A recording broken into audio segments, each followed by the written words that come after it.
এই যে গত 2 দিন ধরে এক ধরনের মিডিয়া ট্রায়াল চালানো হইলো যে এই টাকাটা আমি মানুষের কাছে লুকাইছি, এই টাকা, আরে ভাই এটা লুকানোর কি আছে? এটা তো সব কিছু ওয়েবসাইটে, it's very open, broad daylight open. অনেকেই বলছেন যে আমি খেজুরের হিসাব দিয়েছি, বাকি হিসাব দেই নাই।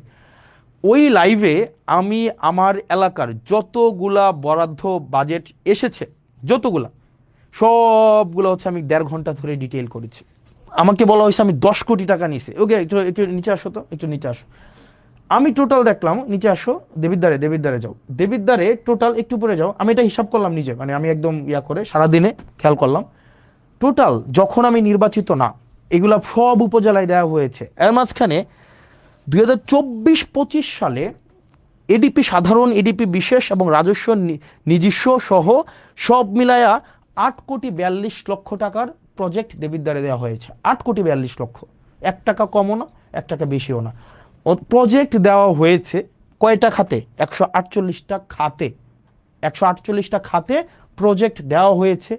এর মাঝখানে কোনো কোনো প্রজেক্ট ইটান্ডারে আছে, কোনো কোনো প্রজেক্ট হচ্ছে এর মাঝখানে আপনার হচ্ছে ফার্স্ট বিল নেওয়া হয়েছে, কোনো কোনো প্রজেক্টের ওয়ার্ক অর্ডার দেওয়া হয়েছে, কোনো কোনো প্রজেক্ট কমপ্লিট, একটা প্রজেক্ট তো পূর্ণাঙ্গ কমপ্লিট হয় নাই। আমি খোঁজ নিয়ে দেখলাম আপনার হচ্ছে কোন প্রজেক্ট কি অবস্থায় আছে, এটা কিন্তু আপনারা অনলাইনে গেলে আপনারা দেখবেন, মানে অনলাইনে সার্চ করলে এটা পাওয়া যায়। অথচ গত 2টা দিন মিডিয়া ট্রায়াল চালানো হলো, আমরা টাকা নিয়ে গিয়েছি। এবার আসেন কোন কোন প্রজেক্ট। 148টা প্রজেক্ট আমি আলাদা করছি। একদম নিচে চলে যান, একদম নিচে চলে যান। ওকে, দেবিদ্বারে, ওকে, দেবিদ্বারে যান, এই যে আরো নিচে যান। উনি আমাকে বললেন আমি 10 কোটি টাকা নিয়ে গিয়েছি। 10 কোটি টাকা নিয়ে গিয়েছি। টোটাল হচ্ছে 3-4টা ভাবে অন্যান্য উপজেলার মতো করে দেবিদ্বারেও বরাদ্দ দেওয়া হয়েছে 148টা খাতে, বিভিন্ন 6টা ভাগে, 6 ভাগে সব উপজেলার সাথে বরাদ্দ দেওয়া হয়েছে। এবার দেখেন প্রত্যেকটাই টেন্ডার প্রক্রিয়ার মধ্য দিয়ে হয়েছে। কোনোটায় ওয়ার্ক অর্ডার আছে, কোনোটার ফার্স্ট বিল দেওয়া হয়েছে, কোনোটা এখনো কাজ কমপ্লিট হয় নাই, কোনোটার এখনো পর্যন্ত কাজেও যায় নাই। এবার আসেন এই যে গত 2 দিন ধরে এক ধরনের মিডিয়া ট্রায়াল চালানো হইলো যে এই টাকাটা আমি মানুষের কাছে লুকাইছি, এই টাকা, আরে ভাই এটা লুকানোর কি আছে? এটা তো সব কিছু ওয়েবসাইটে, it's very open, broad daylight open. আপনি নেট সার্চ করলে, এবং এটা আমার নির্বাচনের, এইটা নির্বাচনের অন্তত 1.5 বছর আগে, 1 বছর আগে নির্বাচন হয়েছে 2026 সালের ফেব্রুয়ারির 12 তারিখ। আর এই যে এটা হচ্ছে 2025 সালের ফেব্রুয়ারির 10 তারিখ বা 9 তারিখ, আর কোনোটা হচ্ছে 2024 সালের নভেম্বরের 10 তারিখ। তাইলে 1 বছর আগের, যখন আমি এই কাজের রেসপন্সিবলও না, অন্যান্য উপজেলার মতো করে আমার দেবিদ্বারও হচ্ছে বরাদ্দ দেওয়া হয়েছে, অন্যান্য সব উপজেলায় দেওয়া হয়েছে।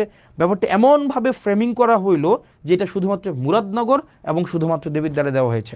আপনাদের যদি চর্মচক্ষু থাকে এবং একটু জ্ঞান বুদ্ধি থাকে, যারা প্রপাগান্ডা করেছেন, আপনারা শুধুমাত্র নেটে সার্চ করলেই আপনার এই জিনিসটা স্পষ্ট চলে আসে, এবং কোন অর্থ কোন খাতে কয় টাকা গিয়েছে এবং এটা কোন প্রক্রিয়ায় গিয়েছে, এটা কি ব্যক্তির হাতে টাকা দিয়েছে নাকি হচ্ছে এই টাকা টেন্ডার প্রক্রিয়ার মধ্য দিয়ে গিয়েছে, এই টাকা কে হচ্ছে খরচ করবে, একটা পয়সা এক্ষেত্রে এমপি বা স্থানীয় সরকারের কারো কোনো সংশ্লিষ্টতা নেই। নো ওয়ান, অ্যাবসলিউট জিরো, কারোর সাথে কোনো সম্পৃক্ততা নেই। এবার আসেন মিডিয়াগুলা কিভাবে হচ্ছে এই জিনিসটাকে ফ্রেমিং করলো। মিডিয়াগুলো ফ্রেমিং করলো মানে জাস্ট কনসেন্ট ম্যানুফ্যাকচারটা কিভাবে করলো। আমি গতকাল জিজ্ঞেস করেছিলাম যে এই ভদ্রলোক এই ধরনের হচ্ছে মন্তব্য করেছে, যেহেতু 10 কোটি টাকা নিয়ে গিয়েছে, ওনাকে আমি জিজ্ঞেস করলাম যে আপনি যে বললেন 10 কোটি টাকা নিয়ে গিয়েছে, উনি পরে ওনার বক্তব্য পরিবর্তন করেছে, এবং অনেকেই বলছেন যে আমি খেজুরের হিসাব দিয়েছি, বাকি হিসাব দেই নাই। ওই লাইভে আমি আমার এলাকার যতগুলা বরাদ্দ বাজেট এসেছে, যতগুলা, সবগুলো হচ্ছে আমি 1.5 ঘন্টা ধরে ডিটেইল করেছি। একই সাথে সাথে সেইখানের একটা 40 সেকেন্ডের জায়গায় শুধু আমি সেটা নিয়ে কথা বলেছি। প্রত্যেকটার একটা একটা করে আমি হচ্ছে ডিটেল বলেছি, এবং পরবর্তীতে আমার একটা পেজ আছে জবাবদিহিতা, সেখানে প্রতিনিয়ত আপডেট জানানো হয়, প্রতিনিয়ত আপডেট জানানো হয়। তো এখন যেটা দাঁড়াইছে, এখন আপনি আমাকে প্রশ্ন করতে পারেন, আপনার প্রত্যেকটা প্রশ্নের উত্তর আমি কি প্রতিনিয়ত, ধরেন আপনি আমার বিরুদ্ধে এটা মিথ্যাচার করলেন, আমি এটা মিথ্যাচার করলাম যে এই ধরনের একটা কাজ হয়েছে, আপনি যার উপরে মিথ্যাচার করেছে তার উপরে বার্ডেন অফ প্রুফ না প্রমাণ করার, বরং যিনি মিথ্যাচার করেছেন উনি প্রয়োজনে প্রমাণ করবেন।